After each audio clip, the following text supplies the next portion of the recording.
Where the ceaseless murmur of the Java Sea kisses the sands of the northern coast, there Kirana grew up. Her skin held the warmth of the late afternoon sun on the sand, her eyes the serenity of the twilight hues that painted the horizon in purples and oranges, and her hair the deep black of a starless night. The fishing village of her birth was a simple yet captivating tapestry, with nipa-thatched wooden houses lined neatly along the golden shoreline, where the salty scent of the sea mingled with the aroma of fresh fish carried by the breeze. Kirana was a part of this harmony, yet her gaze often drifted towards the vast horizon. Sitting at the edge of the beach, she pondered the boundless ocean, as if seeking answers in the whispers of the wind that was beginning to change. Around her, village life pulsed in its own rhythm. Nets patiently woven by the calloused hands of fishermen, intricate and meaningful batik motifs born from the nimble fingers of mothers, and the joyful laughter of children playing among the foamy waves. But behind this tranquility, shadows began to lengthen, signs of an approaching and inevitable change. The moonlit nights were a time when tales of past glories were brought back to life. Under the shelter of ancient, silent trees, the village elders gathered their grandchildren. Stories of the magnificent Majapahit, of the mighty admirals who sailed vast oceans, and of the brave warriors who defended every inch of their homeland, were etched into Kirana's mind. She imagined grand ships with unfurled sails and heroes with weapons in hand, their spirit blazing in her chest. One night, curiosity led her to the dimly lit attic of her house. Moonlight, seeping through cracks in the walls, illuminated the dust dancing in the air. In a dark corner, she discovered an old wooden box, locked by time. Inside lay an ancient manuscript. Kirana's heart pounded as she opened the fragile pages. Beautiful yet faded handwriting recounted formidable naval war strategies, accompanied by ancient illustrations of intricate battle formations. As her eyes traced each line, an enlightenment washed over her. She seemed to hear whispers from the past, messages of courage, unity, and love for the homeland. The torchlight she lit nearby added a mysterious and dramatic air to the discovery. The manuscript was not just a historical record, but a key that unlocked Kirana's understanding of her nation's identity and ignited a spark of spirit that had long been dormant. The horizon that was once only adorned by the sails of fishing boats now began to be enlivened by the presence of large and imposing foreign ships. Their magnificent sails confidently caught the wind, bringing with them the alluring scent of spices but also an aura of threatening power. Foreign flags flew high, symbols of ambitions hidden behind the friendly smiles of the newcomers. The interaction between the locals and the newcomers initially seemed like a mutually beneficial exchange. The village market became more crowded, but slowly, tension began to creep into the bustle. The calculating gazes and forced smiles of the newcomers began to arouse suspicion. Kirana's father, a fisherman respected for his courage at sea, showed an increasingly worried expression when dealing with the foreign traders. The once stable price of fish now became uncertain, and fertile lands around the village began to be marked as belonging to those foreigners. The changes in daily life became increasingly palpable. Expressions of injustice were evident on the faces of farmers who had to surrender a portion of their harvests and small traders who were forced to compete with cheaper imported goods. Kirana, with the keen eyes of an observer, sensed the lurking danger. She began to gather every piece of information, studying the movements of the newcomers, and feeling the growing wave of unease among the villagers. The flame of spirit burning within Kirana could no longer be contained. With extraordinary courage, she began to speak to the villagers. Under the vast blue sky, amidst the bustle of the market, among the green rice paddies as the farmers rested, and along the shore where the fishermen gathered after battling the waves, her voice resounded with her unease and conviction. Her passionate and confident expression slowly began to infect those who listened. Initially, doubt and disbelief might have been seen on some faces, but gradually, interest and even anger began to grow along with Kirana's heartfelt words. In the midst of the crowd, a young man named Arya emerged. His strong physique reflected his life as a skilled sailor, inheriting his father's expertise in navigating the oceans. The sharp yet gentle look in his eyes when he gazed at Kirana showed deep admiration and support.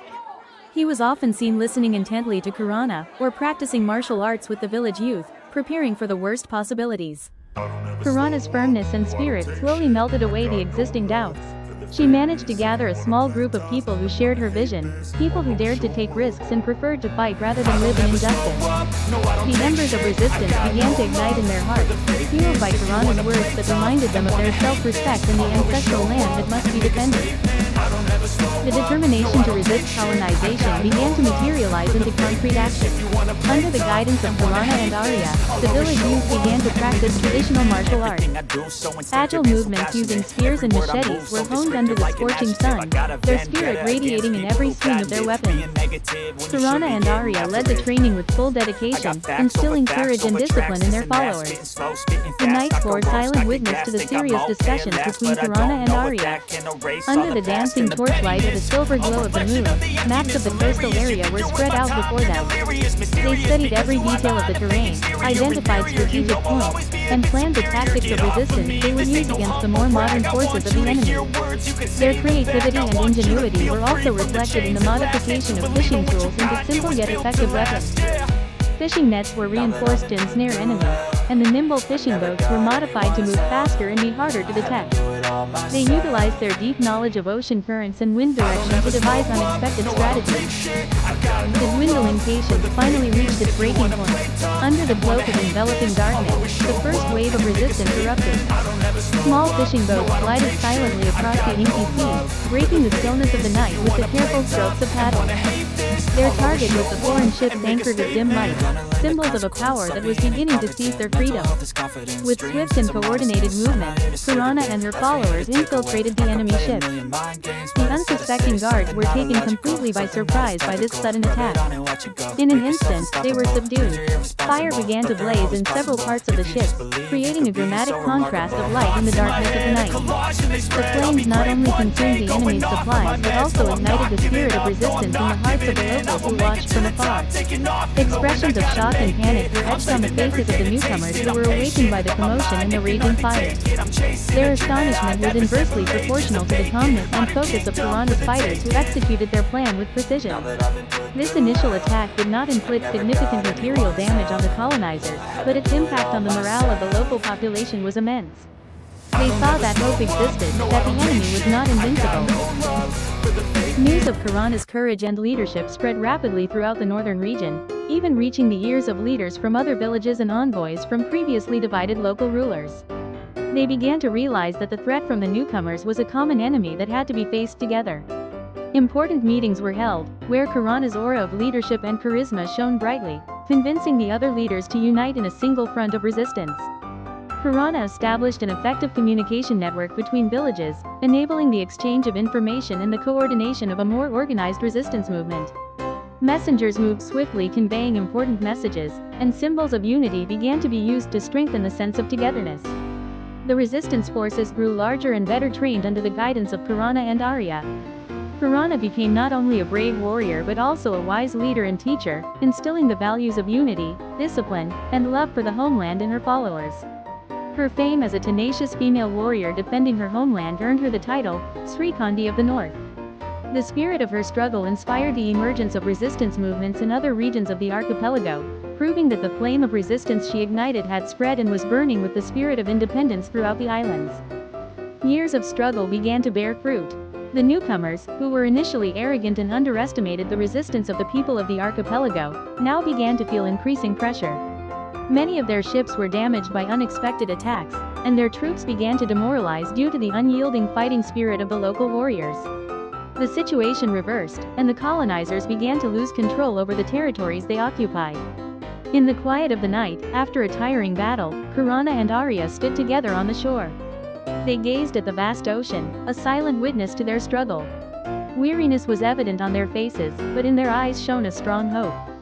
They were two souls who had fought together, sharing joys and sorrows, victories and defeats.